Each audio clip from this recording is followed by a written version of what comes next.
Assalamualaikum warahmatullahi wabarakatuh. Saya Akbar Meliano. Kali ini saya akan menjelaskan tentang kebijakan moneter. Kebijakan moneter merupakan salah satu kebijakan ekonomi makro yang sangat berperan untuk mengatur dan menjaga stabilitas jumlah uang beredar di masyarakat. Apabila jumlah uang beredar di dalam suatu perekonomian kurang dari yang dibutuhkan, maka negara tersebut cenderung mengalami kelesuan ekonomi. Sedangkan jika jumlah uang beredar dalam suatu perekonomian melebihi yang dibutuhkan, maka negara tersebut cenderung mengalami inflasi yang tinggi. Untuk mencapai dan memelihara kestabilan nilai rupiah, Bank Indonesia antara lain memiliki tugas menetapkan dan melaksanakan kebijakan moneter Undang-Undang Nomor 23 Tahun 1999. Pertama, pengertian kebijakan moneter. Secara umum dapat didefinisikan bahwa kebijakan moneter adalah semua tindakan pemerintah untuk mengendalikan jalannya kehidupan ekonomi nasional ke arah yang diinginkan melalui pengendalian jumlah uang beredar atau MS. Kebijakan moneter merupakan suatu kebijakan yang diambil oleh pemerintah atau bank sentral untuk menambah dan mengurangi jumlah uang beredar. Dan kebijakan monetary policy, pemerintah dapat melakukan pengendalian terhadap jumlah uang beredar, kredit, dan sistem perbankan.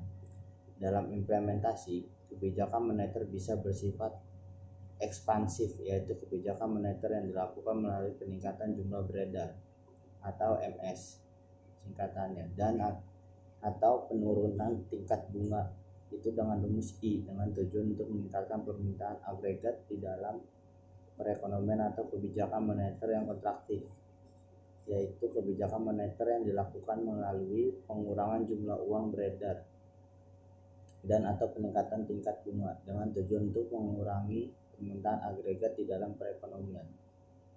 Tujuan akhir dilaksanakan kebijakan moneter adalah tercapainya kestabilan ekonomi yang ditandai dengan peningkatan kesempatan kerja, peningkatan kualitas tenaga kerja, dan ciptanya iklim usaha yang sehat sehingga investasi-investasi baru akan bermunculan.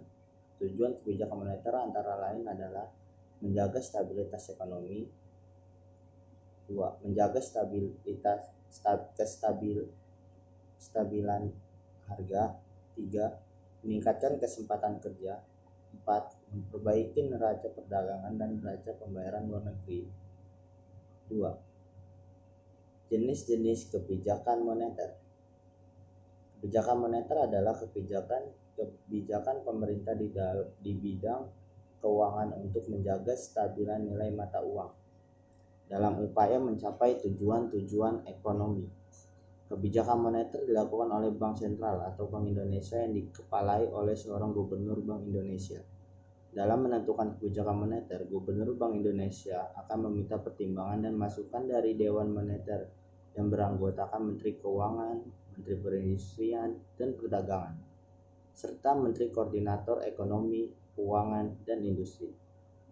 Kebijakan moneter yang dilakukan Bank Sentral memiliki beberapa instrumen, yaitu operasi pasar terbuka atau bahasa lainnya open market operation, cadangan wajib minimum atau bahasa lainnya minimum reserve requirement, politik diskonto atau diskon polisi, pengendalian langsung direct control, dan lain-lain. Selanjutnya, operasi pasar terbuka atau OPT. Bank Indonesia memiliki wewenang menetapkan sasaran-sasaran moneter dengan memperhatikan laju inflasi yang ditetapkan dan melakukan pengendalian moneter. Salah satu cara pengendalian moneter yang dilaksanakan Bank Indonesia adalah melalui kegiatan operasi pasar terbuka. OPT adalah kegiatan transaksi di pasar uang dilakukan oleh Bank Indonesia dengan bank pihak lain dalam rangka pengendalian moneter, baik secara berkala ataupun sewaktu-waktu jika diperlukan. Tujuan OPT adalah mencapai target operasional kebijakan moneter dalam rangka mendukung pencapaian sasaran akhir kebijakan moneter Bank Indonesia. Target operasional kebijakan moneter dapat berupa pengendalian jumlah uang beredar, target kuantitas atau suku bunga. Dalam hal kebijakan moneter difokuskan dan pengendalian jumlah uang beredar, maka uang primer atau komponennya dijadikan sebagai target operasional dan jumlah uang beredar baik dalam arti sempit maupun dalam arti luas sebagai target antara. Dalam hal pengendalian moneter difokuskan pada pengendalian suku bunga. Bank Indonesia menggunakan suku bunga pasar jangka pendek atau overnight sebagai target operasional. Dari perubahan suku bunga jangka pendek diharapkan terjadi transmisi ke perubahan suku bunga untuk jangka waktu yang lebih lama, menengah, dan panjang. Sampai saat ini, Bank Indonesia masih menggunakan uang primer atau base money sebagai target operasional OPT. Namun dengan tetap memperhatikan perkembangan suku bunga yang terjadi di pasar dengan pengendalian uang primer, jumlah uang beredar dapat dikendalikan dan pada akhirnya diharapkan sasaran akhir berupa laju inflasi dapat tercapai. Pencapaian target operasional tersebut dilakukan dengan cara mempengaruhi likuiditas perbankan melalui kontraksi moneter apabila perkembangan MO melebihi target yang ditetapkan, atau sebaliknya melalui ekspansi moneter apabila perkembangan MO berada di bawah target. Saya akan menjelaskan jenis kegiatan OPT. Pertama, penerbitan sertifikat Bank Indonesia atau SBI. Kedua, jual beli surat berharga dalam rupiah. Ketiga, penyediaan fasilitas simpanan Bank Indonesia dalam rupiah atau disingkat FASBI. D. Jual beli valuta asing. Dari keempat jenis kegiatan tersebut, baru penerbitan SBI dan FASBI yang digunakan BI sebagai instrumen OPT. Sementara untuk jenis kegiatan jual beli surat berharga dalam rupiah, Bank Indonesia saat ini sedang mempersiapkan penggunaan surat utang negara atau SUN sebagai piranti OPT. Operasi pasar terbuka atau open market operation adalah salah satu kebijakan yang dilakukan oleh Bank Sentral untuk menambah atau mengurangi jumlah uang yang beredar dengan cara menjual atau membeli surat-surat berharga. Tujuan Bank Sentral menjual surat berharga seperti sertifikat Bank Indonesia. Tujuan Bank Sentral menjual surat berharga sertifikat Bank Indonesia atau SBI adalah untuk mengurangi jumlah uang yang beredar. Dengan penjualan SBI diharapkan uang dari masyarakat akan tertarik masuk ke bank dan dana yang beredar di masyarakat lebih banyak berupa surat berharga. Penjualan SBI biasanya dilakukan oleh Bank Sentral apabila perekonomian mengalami gejala-gejala inflasi. Sedangkan tujuan Bank Sentral melakukan pembelian surat berharga dari masyarakat adalah untuk menambah jumlah uang yang beredar. Selanjutnya, politik diskonto atau diskon politik. Politik diskonto disediakan bagi bank-bank dalam rangka memperlancar pengaturan likuiditas sehari-hari. Politik diskonto dilakukan dengan cara penjualan surat berharga, repo atau pinjaman surat berharga. Penetapan tingkat diskonto dilakukan dengan mempertimbangkan kebutuhan pengendalian moneter. Dalam hal ini diperlukan pengaturan likuiditas, maka tingkat diskonto dapat dinaikkan dan sebaliknya.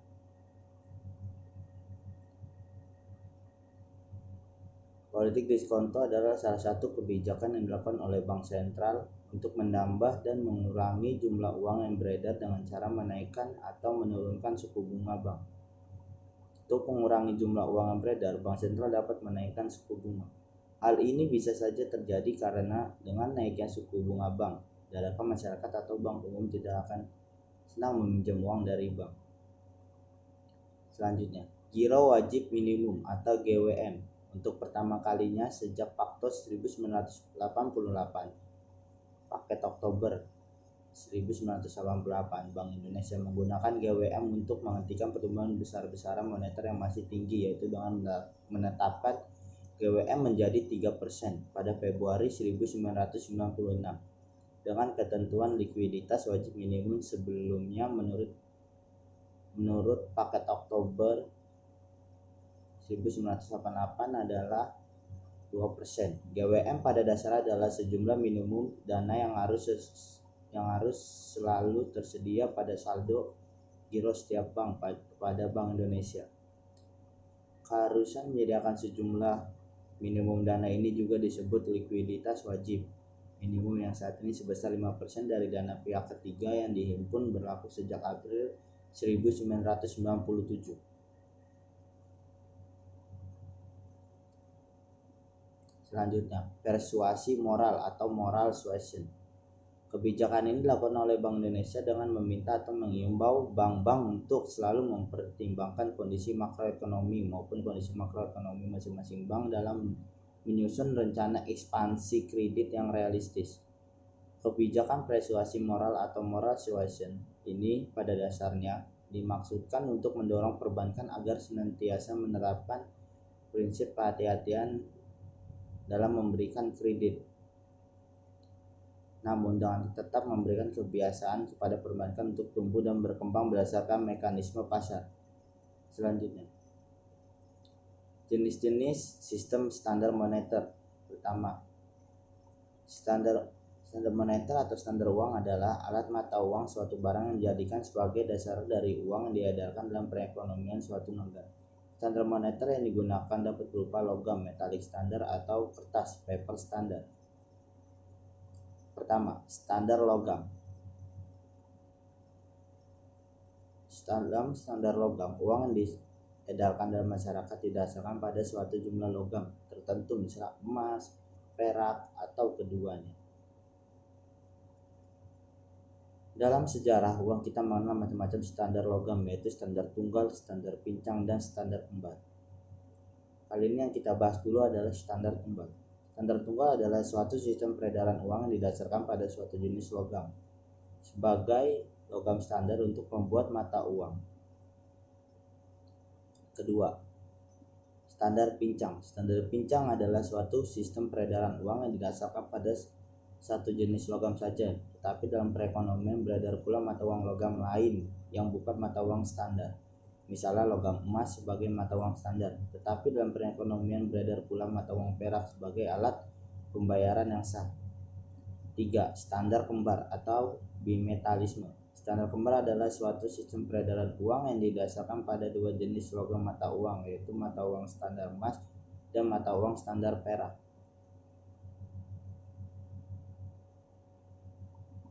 2. Standar selanjutnya, standar kertas. Dewasa ini hampir semua negara menganut sistem standar kertas, masuk juga Indonesia. Dalam sistem standar kertas, peredaran uang tidak lagi didasarkan pada salah satu logam. Mata uang kertas diterima sebagai alat pembayaran yang sah, terutama berdasarkan kepercayaan masyarakat terhadap badan yang mengeluarkannya, Bank Sentral atau Bank Indonesia, dan dijamin dengan undang-undang. Uang kertas yang diedarkan oleh Bank Sentral ini tidak dapat ditukarkan dengan sejumlah logam yang ada pada bank, walaupun dia tetap beredar sebagai alat pembayaran yang sah. Selanjutnya kita akan membahas kelebihan dan kekurangan sistem standar moneter. Kelebihan standar emas.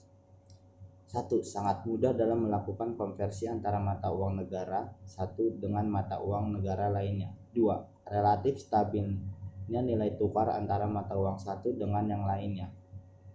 2. Kekurangan emas.